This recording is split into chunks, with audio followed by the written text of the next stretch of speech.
दोस्तों, आपके अपनी YouTube channel selection teaching centre में आपका स्वागत है।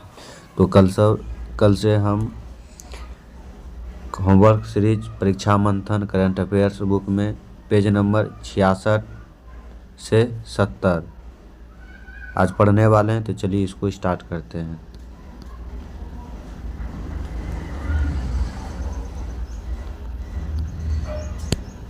फर्स्ट कह रहा है कि उल्लेखनीय है कि आरबीआई केवल भारत में ही नहीं बल्कि विदेशों में भी सोना रखता है। सभी देशों के केंद्रीय बैंक सोने को अलग अलग जगहों पर रखना चाहते हैं ताकि जोखिम कम हो सके। सबसे पहले तो सोने की सेफ्टी को ध्यान में रखा जाता है।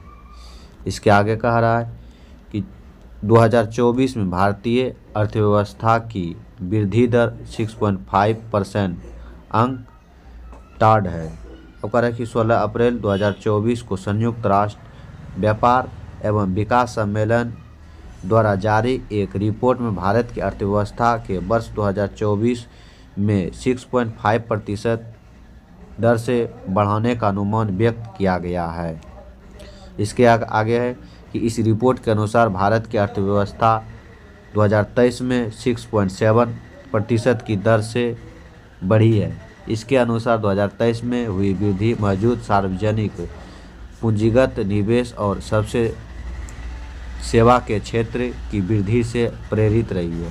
इस दौरान घरेलू बाजार में उपभोक्ता सेवाओं की मजबूती, घरेलू मांग और व्यावसायिक सेवाओं के निर्यात के लिए सुदृढ़ बाह्य मांग से लाभ मिलता है। नेक्स्ट है कि अंक टार्ड 1964 में संयुक्त राष्ट्र महासभा द्वारा स्थापित एक अस्थायी अंतर सरकारी निकाय है। इसका मुख्यालय जेनेवा या स्विट्जरलैंड में स्थित है। वर्ष 2024 में भारत की वृद्धि दर 6.8% IMF में है। करें कि 16 अप्रैल 2024 को अंतर्राष्ट्रीय मुद्रा कोष IMF द्वारा जारी विश्व आर्थिक परिदृश्य के नवीनतम संस्करण में भारत की आर्थिक वृद्धि दर 2024 में 6.8 और 2025 में 6.5 रहने का अनुमान व्यक्त किया गया है। वर्ष 2024 के लिए यह अनुमान IMF द्वारा जनवरी 2024 में जारी रिपोर्ट में अनुमानित भारत की सकल घरेलू उत्पाद वृद्धि दर 6.5 से 0.3 अधिक है। IMF की इस रिपोर्ट के अनुसार भारत विश्व की सबसे तेज गति से वृद्धिशील अर्थव्यवस्था है। IMF ने इस अवधि में चीन की वृद्धि दर 4.6% रहने का अनुमान जताया है। इस रिपोर्ट के अनुसार वैश्विक आर्थिक वृद्धि दर 2024 और 2025 में 3.2 रहने का अनुमान है।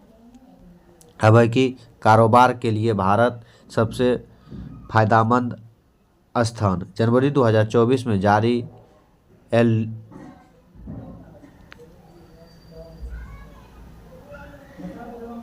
एडेमेन ट्रस्ट बैरोमीटर के अनुसार व्यवसायियों और गैर सरकारी संगठनों NGO पर भरोसे के मामले में भारत शीर्ष पर है, जबकि मीडिया पर विश्व के मामले में चौथे और सरकार पर भरोसे के मामले में 5वें स्थान पर है।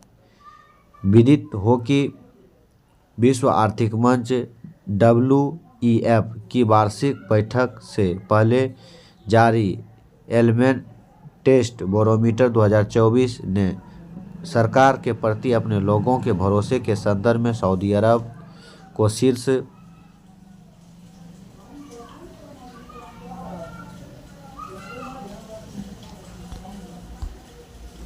पर रखा। वहीं मीडिया में भरोसे के मामले में चीन को पहला स्थान दिया। अपने नियोक्ताओं पर भरोसा जताने के मामले में इंडोनेशिया शीर्ष पर है, जबकि भारत इस मामले में दूसरे स्थान पर है। इस सर्वेक्षण में 28 देशों के 32,000 से अधिक उत्तरदाताओं को शामिल किया गया। इंडेक्सन अब कह रहा कि केंद्र सरकार ने 2024-25 के बजट में अचल संपत्तियों पर मिलने वाले इंडेक्सन लाभ को हटा दिया है।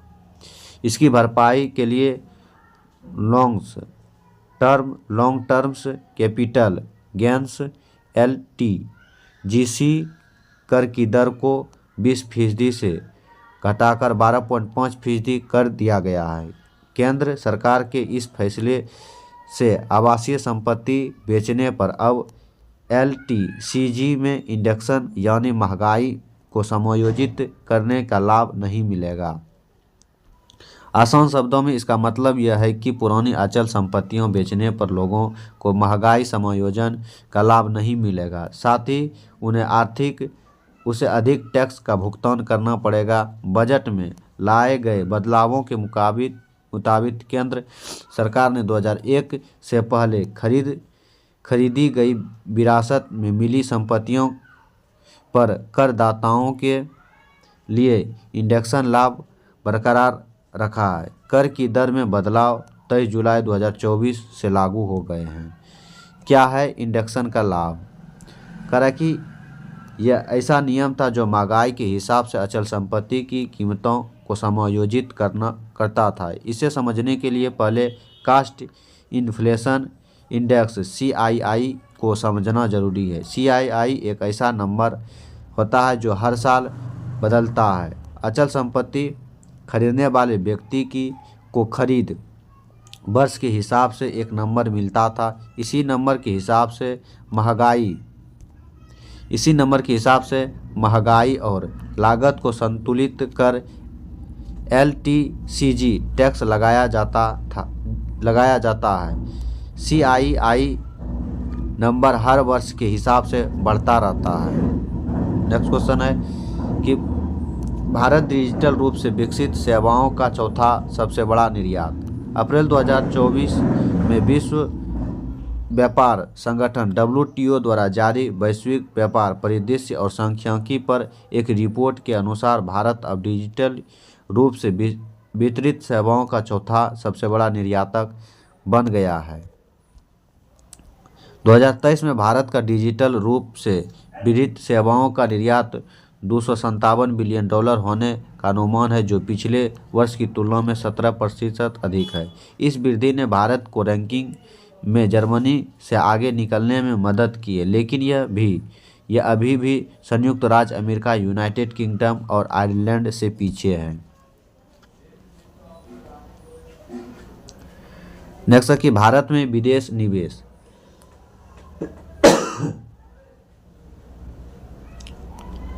विदेशी निवेश पाने में भारतीय शेयर बाजार पिछले एक साल में तीसरे स्थान पर रहा। इसी दौरान रिटर्न देने में यह मुख्य बाजारों में दूसरे स्थान पर है। बैंक ऑफ बड़ौदा की इस रिपोर्ट के अनुसार मार्च 2023 से 18 मार्च 2024 तक घरेलू बाजार में कुल $26 अरब का विदेशी निवेश आया है। इसी दौरान इन्होंने 25% रिटर्न दिया है। भारतीय बाजार में ज़्यादा रिटर्न तुर्की, रूस और अर्जेंटीना ने दिया है, हालांकि यहां पर विदेशी निवेश काफ़ी कम है। तुर्की के बाजार में 70% का रिटर्न दिया, वहीं रूस ने 42% और अर्जेंटीना ने 4 गुना का रिटर्न दिया है। UAE को रुपये में पहला भुगतान। 25 दिसंबर 2023 को भारत ने संयुक्त राज्य अमीरात UAE से खरीदे गए कच्चे तेल के लिए रुपये में अपना पहला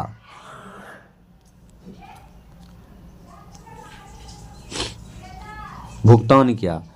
विदित हो कि भारत ने जुलाई 2023 में रुपये में निपटान के लिए संयुक्त राज्य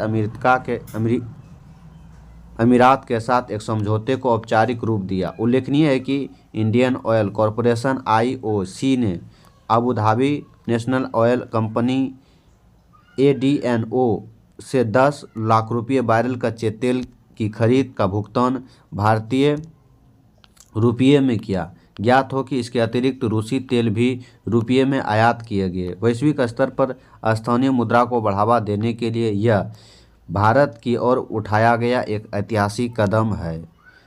RBI अब तक 22 देशों के साथ रुपये में व्यापार की सहमति बना चुकी है। ऐसा करने से न केवल भारतीय रुपया का प्रचलन वैश्विक हो सकेगा बल्कि रुपये का अंतर्राष्ट्रीय करने से डॉलर की मांग को कम करने में मदद मिल पाएगी।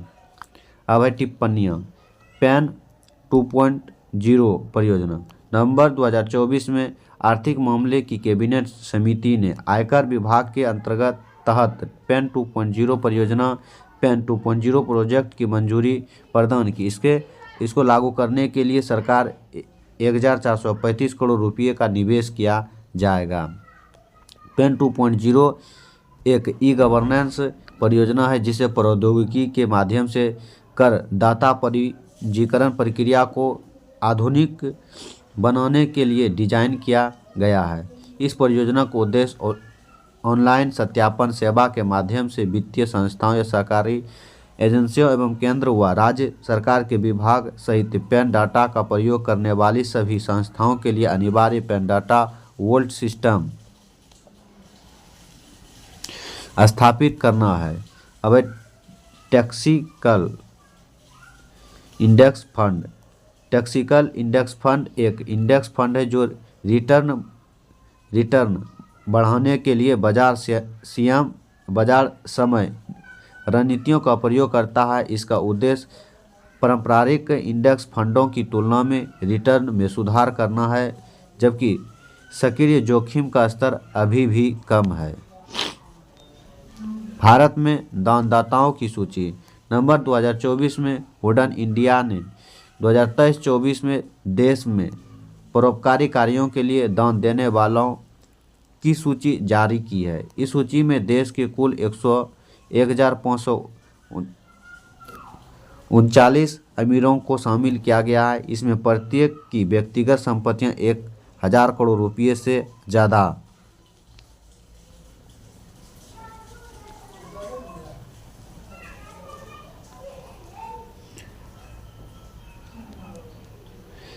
विदित हो कि पारंपरिक परोपकारी कार्यों के लिए दान देने के मामले में HCL टेक्नोलॉजी के संस्थापक शिव नाड पहले स्थान पर रहे हैं। देश के दूसरे सबसे अमीर कारोबारी मुकेश अंबानी ने पिछले वर्ष 407 करोड़ रुपये परोपकारी कार्यों के लिए दिए हैं। ऑटो और वित्तीय क्षेत्रों का कारोबार करने वाले बजाज परिवार ने पिछले वर्ष 352 करोड़ रुपये का दान दिया है। इसी सूची में तीसरे स्थान पर है। ऊर्ध्वाधर राजकोषीय असंतुलन WFI एक ऐसी स्थिति है जिसमें राजस्व सरकार के विभिन्न स्तरों के व्यय से मेल नहीं खाता है। ऊर्ध्वाधर राजकोषीय असंतुलन एक संरचनात्मक मुद्दा है जो राजस्व एवं व्यय जिम्मेदारियों को पूर्ण निर्धारित करके हल किया जा सकता है। Next question. उदाहरण के लिए यदि कोई राज्य अपने स्थानीय सरकारों से शैक्षणिक सेवाएं प्रदान करने की अपेक्षा करता है किंतु स्थानीय संपत्ति या अन्य करों के लिए वित्त उपलब्ध नहीं करता है तो यह एक ऊर्ध्वाधर असंतुलन उत्पन्न कर सकता है। अब है कि फंडिंग विंटर एक ऐसी लंबी अवधि को संवर्धित करता है जिस दौरान स्टार्टअप में वेंचर या कैपिटल के प्रवाह में उल्लेखनीय गिरावट देखी जाती है। सामान्यतः शब्दों में स्टार्टअप्स में कम पूंजी प्रवाह की एक लंबी अवधि एवं वित्तीय अनिश्चितता के दौरान को फंडिंग विंटर कहा जाता है। दाल चावल फंड नाम पद एक सरल, विश्वसनीय और सुसंगत निवेश रणनीति का संकेत देता है जो दाल व चावल जैसे मुख्य भारतीय भोजन के समय होता है।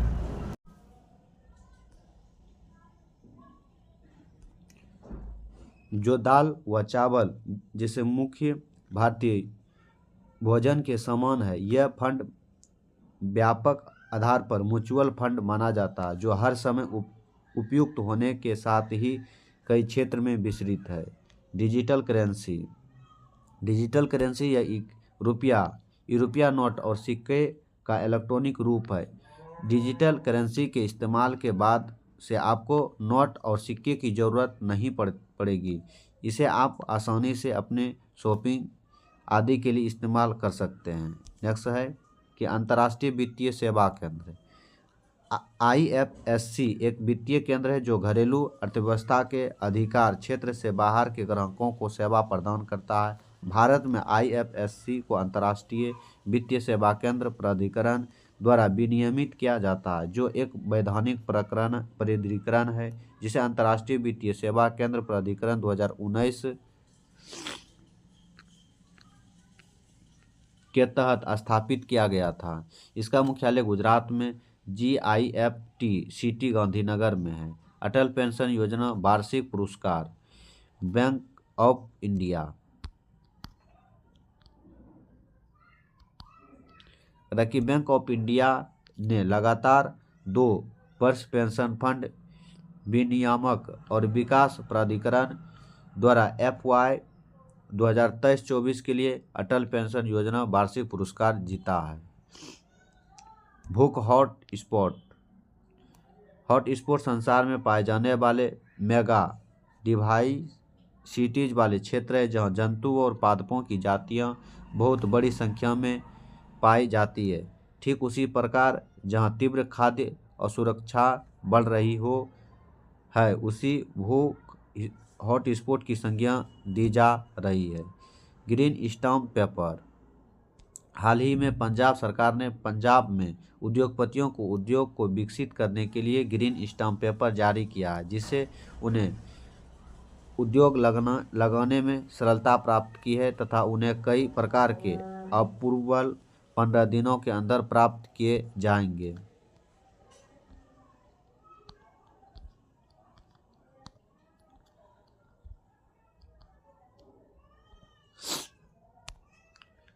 प्रमुख अनौपचारिक आर्थिक संकेत सूचकांक।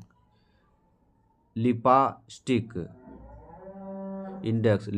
इंडेक्स स्टडी लीडर कंपनियों सौंदर्य प्रसाधन की एक अग्रणी वैश्विक कंपनी के अध्यक्ष लियोनार्ड लोटर द्वारा गढ़ा गया है। एक आर्थिक संकेतक है। इसके अनुसार आर्थिक मंदी के दौरान लिपस्टिक जैसी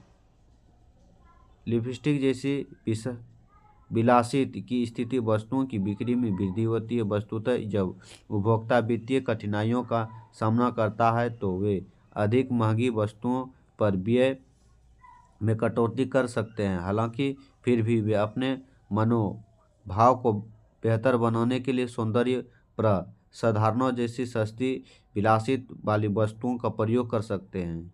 हेमलाइन इंडेक्स। यह इंडेक्स महिलाओं की स्टॉक्स की लंबाई और आर्थिक प्रदर्शन के बीच एक संबंध को प्रदर्शित करता है। इसके तहत यह माना जाता है कि आर्थिक उछाल के दौरान हेमलाइन बढ़ जाती है। इसके परिणामस्वरूप लोग छोटी स्टॉक पहनते हैं, जबकि आर्थिक मंदी के दौरान हेमलाइन में गिरावट आती है, जिसके परिणामस्वरूप लोग लंबी स्टॉक पहनते हैं। अब साधारण को पहली बार अर्थशास्त्री जॉर्ज टेलर ने 1920 के दशक में प्रस्तुत किया है। Big Mac index. यह सिद्धांत क्रय शक्ति समानता एवं मूल्यांकन को मापने के लिए विभिन्न देशों में बिग मैक की कीमत का उपयोग करता है। Big Mac index hemline index की तुलना में अधिक मजबूत माना जाता है और यह विभिन्न देशों में मुद्रा मूल्यांकन और जीवन यापन की लागत का एक ठोस माप प्रदान करता है।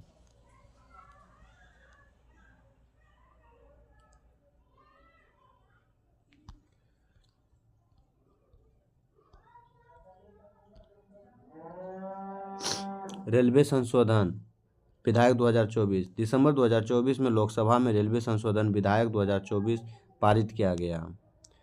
इस विधेयक का उद्देश्य भारतीय रेलवे बोर्ड अधिनियम 2005 को निरस्त करना और इसके प्रावधानों को रेलवे अधिनियम 1979 में एकीकृत करके कानून को सरल बनाना। इस संशोधन के 2 कानूनों को संदर्भ लाने की आवश्यकता कम हो जाएगी।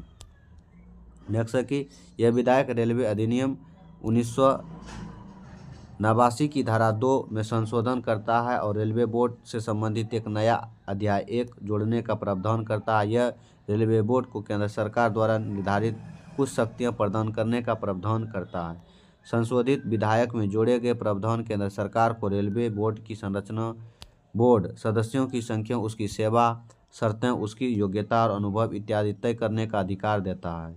इसके अनुसार केंद्र सरकार और अधिनियम के तहत रेलवे बोर्ड को सभी या किसी रेलवे के संबंध में केंद्रीय सरकार की सभी या कोई भी शक्ति अथवा कार्य सौंप सकता है।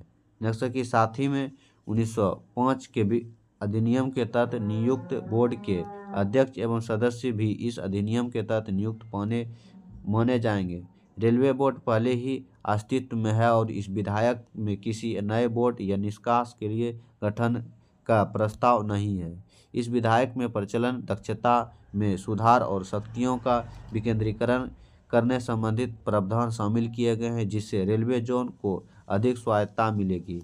यह विधेयक से रेलवे बोर्ड की कार्यप्रणाली में सुरक्षा लाने के उद्देश्य को पूरा करता है, जिसके परिणामस्वरूप रेलवे नेटवर्क का कुशल विकास हो सकेगा।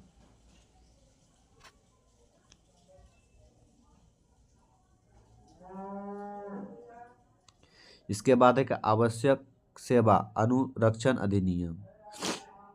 दिसंबर 2024 में उत्तर प्रदेश सरकार ने राज्य में आयोजित आगामी महाकुंभ 2025 और अन्य महत्वपूर्ण कार्यक्रमों को देखते हुए अगले 6 माह के लिए आवश्यक सेवा अनुरक्षण अधिनियम लागू किया गया, जिसके तहत राज्य सरकार के सभी विभागों, नियमों और प्राधिकरणों में सरकारी कर्मचारियों की हड़ताल पर 6 माह की अवधि के लिए प्रतिबंध लगा दिया गया।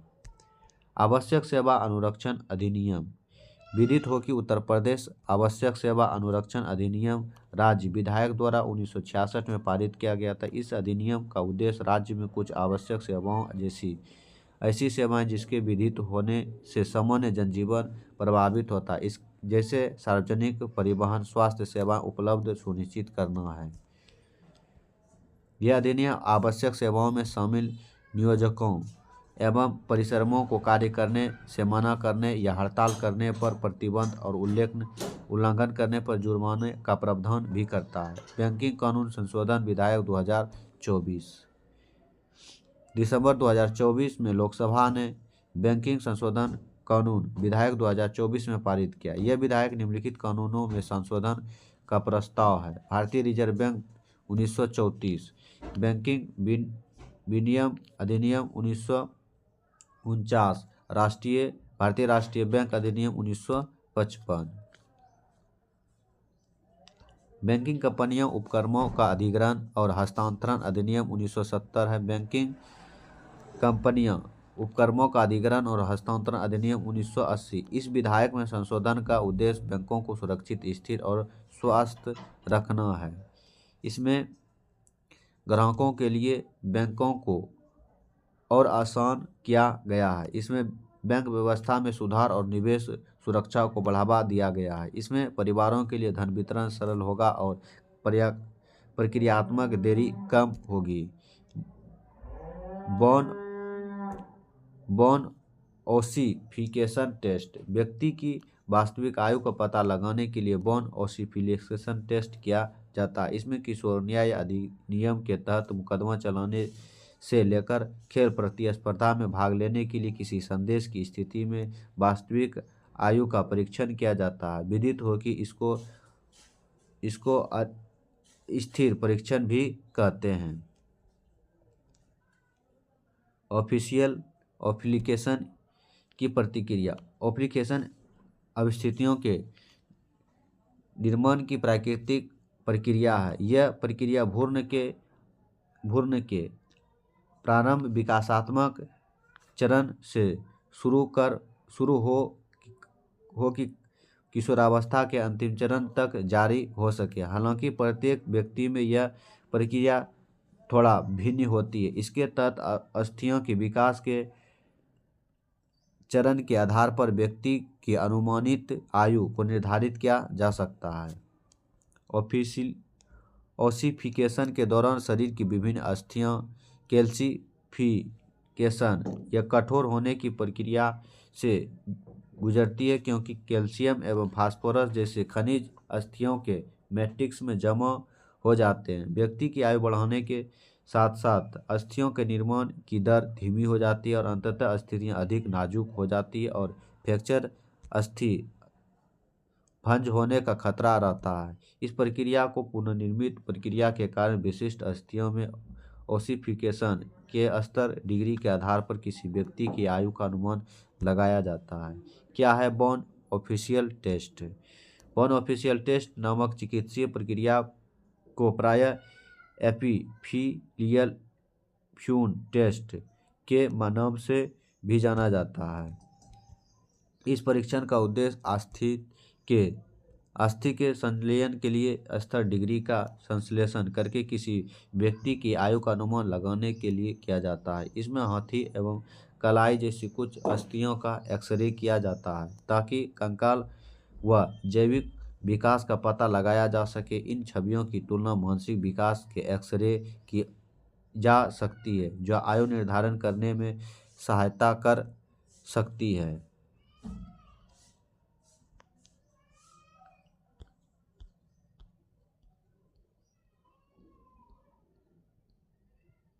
इसके लिए शरीर की कुछ विशिष्ट अस्थियों जैसे कैल्शियम केबिकल उरोस्थित एवं श्रेणी का एक्सरे जांच किया जाता है। इस अस्थियों का चुनाव इसलिए किया जाता है क्योंकि आयु बढ़ने के साथ इसकी संरचना सबसे अधिक परिवर्तन आते हैं। उदाहरण के लिए केल्विकल एक लंबी अस्थि है जो कंधे की अस्थि को उरोस्थित से जोड़ती है। यह ओसिफिकेशन की एक जटिल प्रक्रिया से गुजरती है जिसमें समय के साथ अनेक एपिफिसिस या ग्रोथ प्लेट का संयोजक होता है। विज्ञता इस आधार पर व्यक्ति की आयु का अनुमान लगा सके कि कौन से ग्रोथ प्लस्ट जुड़ी हुई है और कौन नहीं। आपराधिक न्यायिक प्रणाली में आयु निर्धारण का महत्व।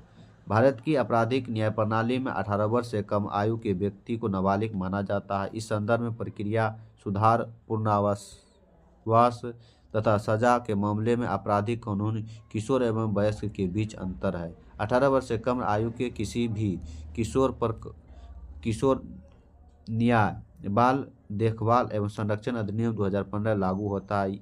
यदि कोई किशोर कानून का उल्लंघन करता है तो उसे कारागार के स्थान पर पर्यवेक्षण गृह में भेजा जाता है। इसके अलावा न्यायालय की बजाय बच्चों को किशोर न्याय बोर्ड जेजेबी के समक्ष प्रस्तुत किया जाता है। भारत में बहुसंसदीय निर्वाचन क्षेत्र प्रणाली 1957 के चुनावों के बाद समाप्त की गई थी। मुख्य बिंदु: यह एक निर्वाचन क्षेत्र से कई प्रतिनिधियों के चुनाव की अनुमति देता है। स्वतंत्रता के बाद संसद में अनुसूचित जातियां एससी और अनुसूचित जनजाति एसटी के प्रतिनिधि बढ़ाने के लिए बहुसंसदीय निर्वाचक क्षेत्रों की शुरुआत होती है।